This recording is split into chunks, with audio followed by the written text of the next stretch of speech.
कि जब रूस और यूक्रेन का युद्ध होता है और मां भारती के 20,000 बच्चे वहां पढ़ने के लिए वहां रह रहे होते हैं, तब हमारे देश के प्रधानमंत्री के आह्वान पर रूस भी अपना युद्ध रोक लेता है और यूक्रेन भी रोक लेता है। बम विराम, युद्ध विराम हो जाता है और तिरंगा लिए हुए भारत के 20,000 बच्चे हिंदुस्तान सुरक्षित लौट कर आ जाते हैं। ऐसा भव्यता लिए हुए बाड़मेर का जिला, मैं वीर भूमि चित्तौड़गढ़ से आता हूं और बाड़मेर की वीरता और शौर्यता भी विश्व प्रसिद्ध है। इसलिए इस वीर और पराक्रमी भूमि को मैं अपनी ओर से वंदन करता हूं, अभिनंदन करता हूं। ये बाड़मेर की भूमि कोयला तेल की उत्पादक तो है, लेकिन देश की बड़ी रिफाइनरी भी कहीं है तो इस बाड़मेर की धरती पर है। और ये रेतीले टीले आज अनार, अंजीर, जीरा, खजूर और सौंफ की खेती में भी देश ने दुनिया में अग्रिम स्थान पर बाड़मेर पहुंचा है। मैं इस वीर भूमि में महावीर चक्र विजेता जनरल हनुमंत सिंह जी, शौर्य चक्र विजेता शहीद धर्माराम जी और सिविलियन के एकमात्र शौर्य चक्र विजेता चतर सिंह जी, ऐसे अनेक वीर योद्धाओं को मैं अपनी ओर से प्रणाम करता हूं।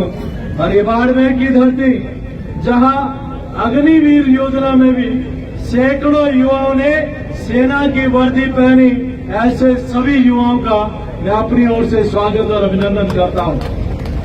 मैं इस धरती का स्वागत और अभिनंदन करता हूं जिन्होंने 62, 65 और 71 के युद्ध में हमेशा बाड़मेर की धरती के वीरों ने विरोधियों को परास्त करने का काम किया, साहस किया।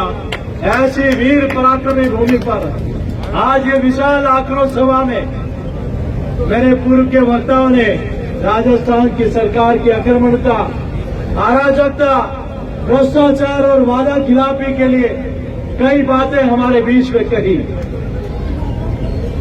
मित्रों, एक तरफ तो मोदी जी की सरकार है जो कहती है वो करती है।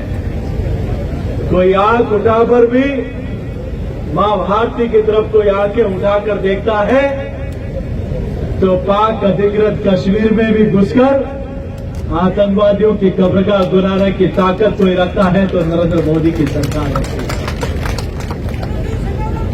इसीलिए भारत सरकार और नरेंद्र मोदी जी में एक विश्वास है, देश की जनता का अगाध विश्वास है कि मोदी जी जो कहते हैं वो करते हैं।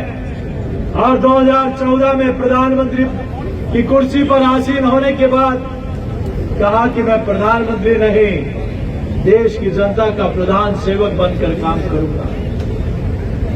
और 2014 से लेकर 2019 तक पहले भारत का क्या स्थिति थी दुनिया में, एक भ्रष्टाचारी देश के रूप में दुनिया में कभी 2G, कभी 3G, कभी कौन सा घोटाला, कभी कौन आके आतंकवादी इकट्ठा कर जाता देश में, कभी देश की सीमा को कमजोर करने की बातें होती। लेकिन मित्रों, आज हमें खुशी होती है कि जब रूस और यूक्रेन का युद्ध होता है और मां भारती के 20,000 बच्चे वहां पढ़ने के लिए वहां रह रहे होते हैं, तब हमारे देश के प्रधानमंत्री के आह्वान पर रूस भी अपना युद्ध रोक लेता है और यूक्रेन भी रोक लेता है। बम विराम, युद्ध विराम हो जाता है और तिरंगा लिए हुए भारत के 20,000 बच्चे हिंदुस्तान सुरक्षित लौट कर आ जाते हैं।